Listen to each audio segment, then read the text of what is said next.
தேவனுடைய வாக்குத்தத்தம் உங்களுக்கு இருக்கு சகோதரா. எனவே இந்த நாள்ல இந்த முழு உலகம் உன்னை எதிர்த்தாலும், முழு உலகத்தின் பிசாசு கூட்டங்கள் உன்னை எதிர்த்தாலும் நீ மடிந்து போவதில்லை. ஏனென்றால் உன்னுடைய அழைப்பு பெரிதாக இருக்கிறது. உன்னை தேவன் அழைத்திருக்கிறார். உன்னை தேவன் ஆச்சரியமாய் நடத்தியே தீருவார். ஆமென். அதுல பார்க்கும் பொழுது அடிமை பெண்ணின் மகனையும் உன் வித்தா இருக்கப்படுகிறார் அந்த சொல்ற.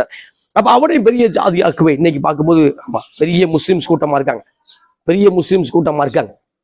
ஆமா, இஸ்மவேல் பெரிய ஜாதியாக மாற்றுகிறத பாக்குறோம். இப்ப புறமே தள்ளுறாரு. இப்ப நான் வாசிக்கிறேன் 21 வாசிக்கும் போது, துருத்தியில் இருந்த தண்ணீர் செலவிழுந்த பின்பு அவள் பிள்ளையை ஒரு செடியின் கீழே விட்டு, பிள்ளை சாகுறதை நான் பார்க்க மாட்டேன் என்று எதிராக அம்பு பாயும் தூரத்திலே போய் உட்கார்ந்து சத்தமிட்டு அழுதா. வனாந்தரத்துல இப்ப பேர்சபா வனாந்தரத்துல ஆகார் அலைந்து கொண்டிருக்கிறார், அலைந்து தெரிந்து கொண்டிருக்கிறார். போகக்கூடிய திசை தெரியல. ஏன்னா அவர் எகிப்துக்கு தான் போகணும். எகிப்துடைய அடிமை பெண்ணு தான். இப்ப பேர்சபா வனாந்தரத்துல திசைகள் தெரியவில்லை. ஆமா, இங்கே சாதாரண ரோட்ல திசை தெரியல. ஆமா, நம்ம வெளியூர்ல போனா திசை தெரிய மாட்டேங்குது.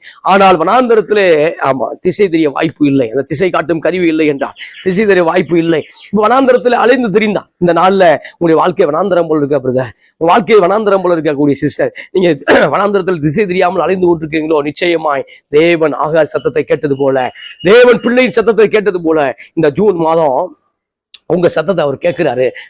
கேட்டு அவர் அற்புதமாய் பதில் தருகிறார். கையை உயர்த்தி ஆமென் சொல்லுங்களேன். அப்ப